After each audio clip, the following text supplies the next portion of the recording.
Hello, my dear students. Welcome to all of you in your online classes. I am Himanshu Misra, your physics teacher. Students, we are discussing the first unit of physics, which is named as electricity. And today we are going to do some numerical based on the Ohm's law.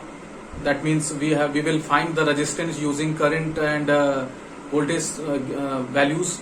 Okay so this session is very important. आपके लिए ये बहुत important है क्योंकि ऐसे ही numerical आपके board exam में पूछे जाते हैं. This is very basic numerical. अगर हम आज के न्यूमेरिकल को देखेंगे तो बड़े बेसिक होंगे, बट अगर हमको बेसिक क्लियर नहीं रहेगा then how can we do the standard numerical. तो हमें कैसे स्टैंडर्ड न्यूमेरिकल करने में आसानी होगी जब तक हमें बेसिक क्लियर नहीं होगा. सो आज हम एचएन पब्लिकेशन की जो बुक है उससे क्वेश्चंस करा रहे हैं. स्क्रीन पे अभी क्वेश्चन आपके आएंगे तो उसको आप नोट करिएगा. चलिए लिखें. अ पोटेंशियल डिफरेंस, ये है आपके पेज नंबर 14 पर है. एशियन पब्लिकेशन की क्लास 10 की जो बुक है.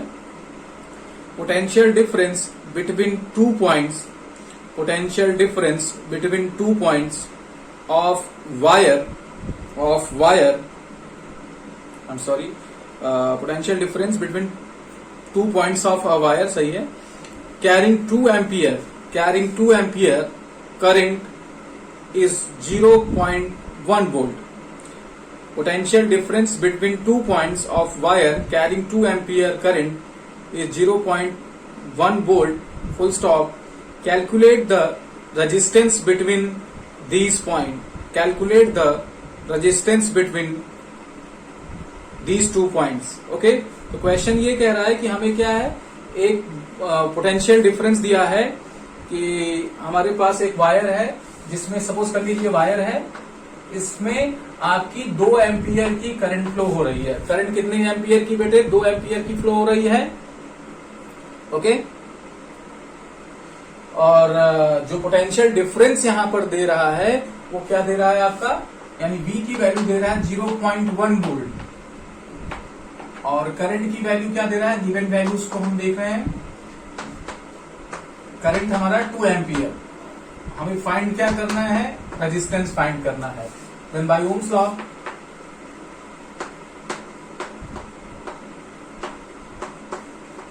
हमें पता है कि V is equal to I R या R is equal to V upon I. अब बताइए आपके पास V की वैल्यू है कि नहीं? बिल्कुल है. कितना है? 0.1 वोल्ट. और I की भी वैल्यू है कितना, 2. तो रख देते हैं 0.1 अपॉन 2. इसको सॉल्व करते हैं. एक काम करते हैं, 10 से ऊपर मल्टीप्लाई, 10 से नीचे मल्टीप्लाई कर देते हैं अपने सिंप्लिसिटी के लिए. तो हम देखते हैं कि हमें कितना वैल्यू मिलेगा. तो ऊपर तो आपको 10 मिल जाएगा, नीचे ऊपर तो आपको 1 मिलेगा, नीचे 20. सॉल्व करेंगे तो ये 0.05 ओम आएगा.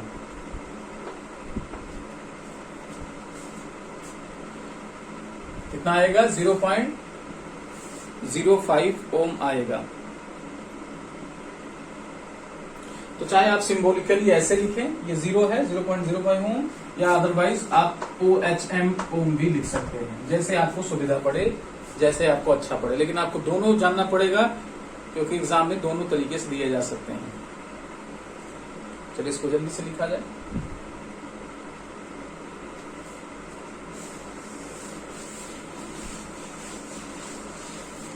नेक्स्ट क्वेश्चन देखते हैं.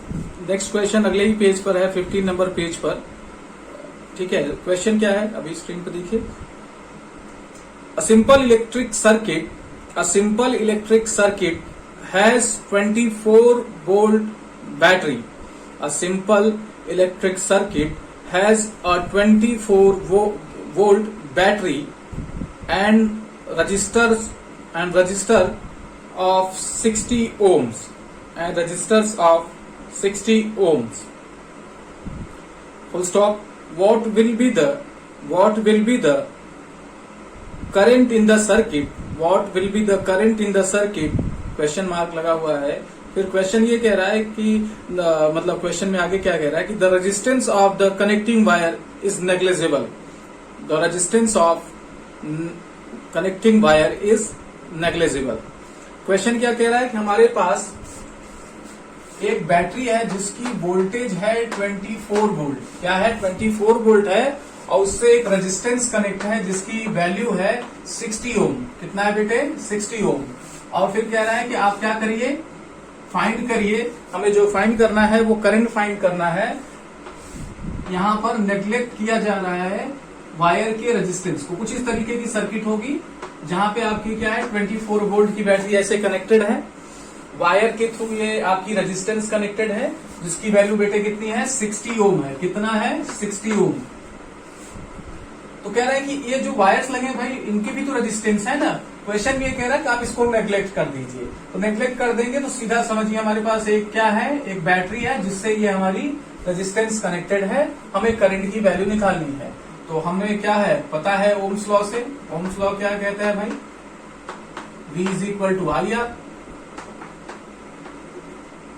ठीक, चूंकि हमें बेटे आई निकालना है, हमारे पास देखिए V अवेलेबल है, R अवेलेबल है, तो हम क्या कर लें, R निकालने की कोशिश करते हैं। तो R इज इक्वल टू क्या हो जाएगा? V अपॉन आई। अच्छा, V कितना है आपका? 24। और सॉरी हमें I निकालना है तो हम R को यहां भेजे ना। तो 24 और इसकी वैल्यू कितनी है? 60। डिवाइड कर दें तो पहले हम लोग क्या करते हैं 3 से करते हैं। 3 8 जा 24 और ये 20 तो आ जाएगा कितना? 8 अपॉन 20। 4 5 जा कितना देगा आपको? 4 2 जा 8 और 4 5 जा तो आ जाएगा 2/5। इसे सॉल्व करोगे तो 0.4, यानी आपकी करंट की वैल्यू आ जाएगी 0.4 एम्पियर।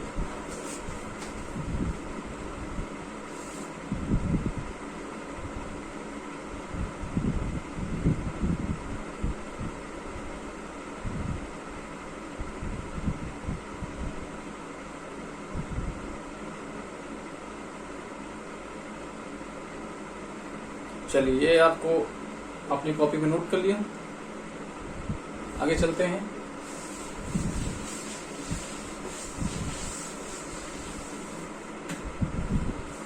नेक्स्ट इसी पर सैंपल प्रॉब्लम दिया है 15 नंबर पेज पर। क्वेश्चन आपके स्क्रीन पर। An electric iron draws a current of 3.4 ampere. An electric iron draws a current of 3.4 ampere from the 220 volt supply. An electric iron draws a current of 3.4 ampere from the 220 volt supply line. Full stop. What current will this electric iron draw when connected to 110 volt supply line? An electric iron draws a current of 3.4 ampere from the 220 volt supply line. What current will this electric iron draw when connected to 110 power supply? चलिए, इस question में हमें क्या कह रहा है कि हमारे पास एक क्या है, आयरन है, इलेक्ट्रिक आयरन जिसे प्रेस किया जाता है कपड़े। वो क्या कर रहा है कि वो हमारे 220 वोल्ट से कनेक्टेड है, और जब 220 वोल्ट से कनेक्टेड है तो 3.4 एम्पियर की करंट ड्रॉ कर रहा है। कह रहे हैं कि अच्छा ठीक है। फिर दूसरा ये कह रहे हैं कि हम इसको हटा के 220 वोल्ट से हटा के 120 वोल्ट से, मतलब 110 वोल्ट से 110 वोल्ट से कनेक्ट कर दें तो कितना करंट लेगा। ठीक है, तो पहले हम लोग क्या कर लें, हम ये फाइंड कर लें कि कितना ये रेजिस्टेंस रखता है। अगर रेजिस्टेंस हमें पता लग जाए तो हमारा काम बन जाए। तो चलिए करते हैं। तो first of all we calculate, या ऐसे कर लें, गिवन अप्लाइड वोल्टेज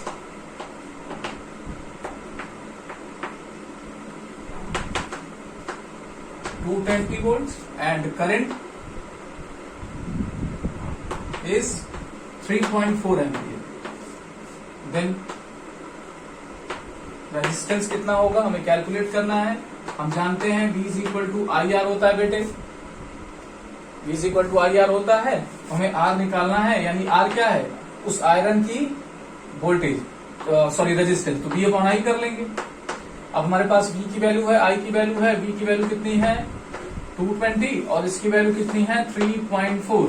अब इसको हम क्या करेंगे, सॉल्व कर लेंगे तो हमें ये पता लग जाएगा कि कितना इसमें रेजिस्टेंस है। चलिए करते हैं। तो क्या किया जाए, पहले हम लोग इसको 2 से कैंसिल कर दें तो 2 1 जा 2, 2 1 जा 2, ये 0 आ जाएगा। यहाँ पे 2 1 जा 2, ये 7 1 1 17 आ जाएगा। ठीक है, तो इसको हम क्या कर दें और 10 से ऊपर नीचे मल्टीप्लाई कर दें, इससे हमारा काम थोड़ा सा आसान हो जाएगा। अब हम लोग क्या करेंगे, 17 का टेबल करेंगे क्योंकि 17 को डिविजिबल करने वाला कोई नंबर तो है नहीं हमारे पास, और 110 को क्या करेंगे, डिवाइड करने की कोशिश करेंगे। मैं इसको हटा रहा हूं।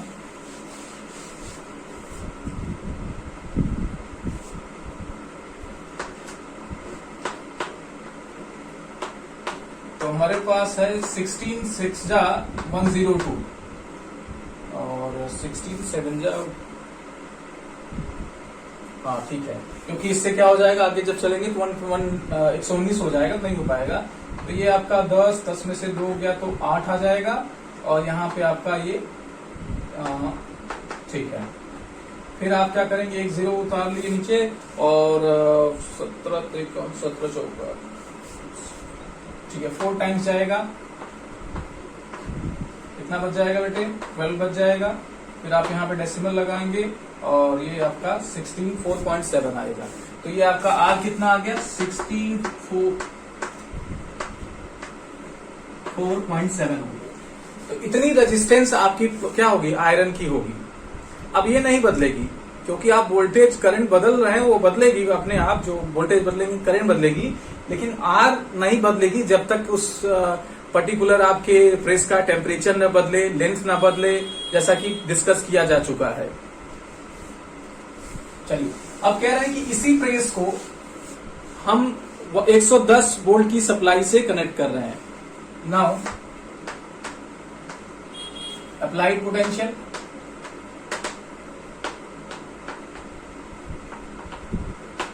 वन 10 वोल्ट कर दिया। आर हमारे पास कितना है बेटे, 64.7 हो, तो हमें करंट निकालना है। फिर से हम क्या करें, ओम्स लॉ लगा दें। तो यहां से ओम्स लॉ लगाएंगे तो V अपॉन आर कर सकते हैं भाई, डायरेक्ट हम आई निकाल रहे हैं। चलिए V की वैल्यू कितना है, 110 वोल्ट है और ये कितना है, 64.7 है। अब इसको कैलकुलेट करना पड़ेगा हमें, फिर से क्या करना पड़ेगा, मल्टीप्लाई या डिवीजन करना पड़ेगा, भाई, तो करते हैं।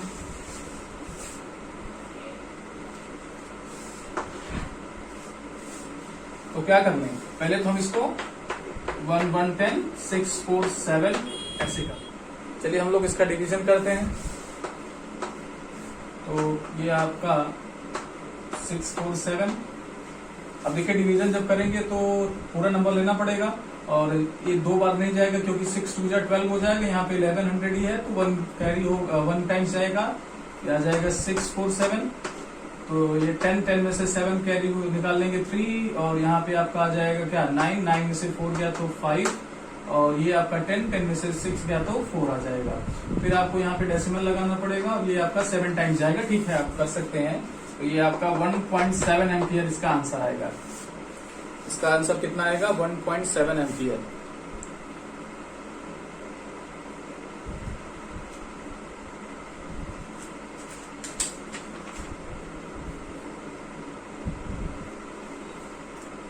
ठीक है, चलिए अगला क्वेश्चन हम लोग देते हैं 20 नंबर पेज से।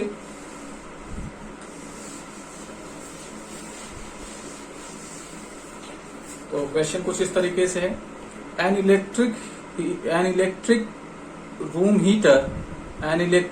Heater draws a current of 2.4 ampere from the 120 volt supply. What will be this room heater draw when connected to 220 volt supply line? 220 volt supply line।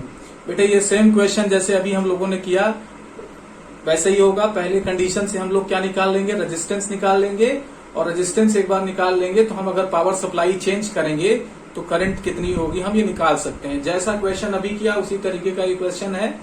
आप अगर देखेंगे, दोनों क्वेश्चंस लिख लेंगे कॉपी में, तो देखने में आपको लगेगा कि सेम क्वेश्चन है, बस वैल्यूज चेंज है। तो आप इसे क्वेश्चन करिएगा। इस क्वेश्चन का जो आंसर होना चाहिए वो है 4.8 एम्पियर, 4.8 एम्पियर। ठीक है, इसका क्वेश्चन का आंसर भी आपको बता दिया गया, करके देखिएगा। नहीं आता तो नेक्स्ट आपके वीडियो में आपको बताया जाएगा। चलिए चलते हैं question, next question. A potential difference of 10 volts, a potential difference of 10 volts is needed to make a current of 0.02 ampere, 0.02 ampere, full stop.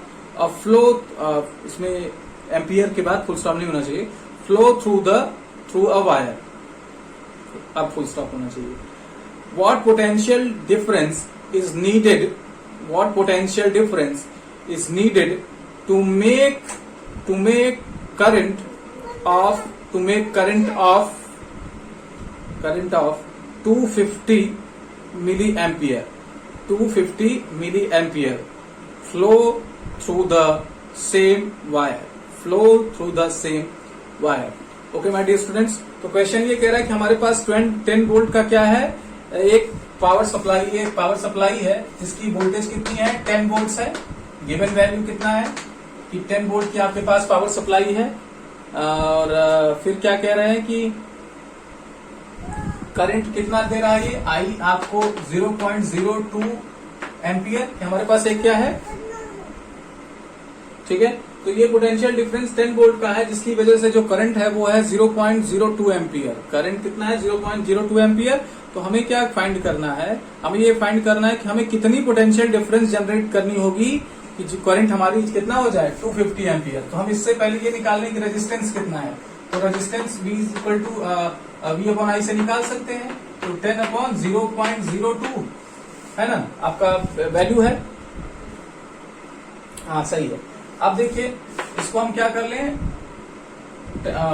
यहाँ पे आपके डेसिमल 2 पॉइंट पे है, तो 100 से ऊपर और नीचे मल्टीप्लाई कर लें, तो नीचे तो आपका 2 हो जाएगा सिंपल। तो 2 5 जा 10 हो जाएगा, 5 का 100 के साथ मल्टीप्लाई कर देंगे तो 500 ओम आ जाएगा। ये रेजिस्टेंस हमें पता लग गया।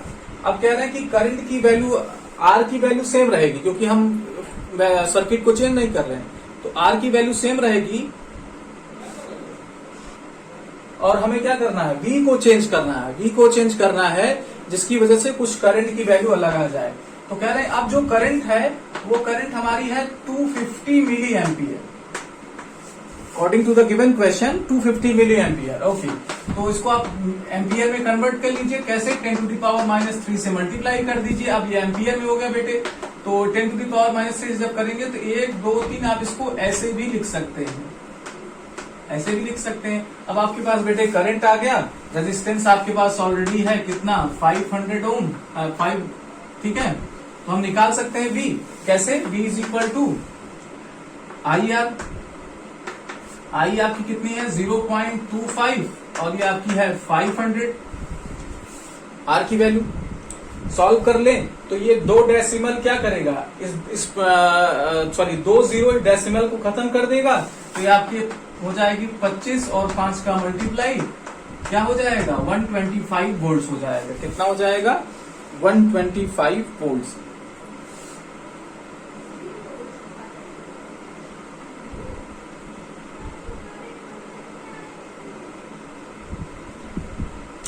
ओके, तो इस तरीके से क्वेश्चन आपको देखने को मिलेंगे बेटे।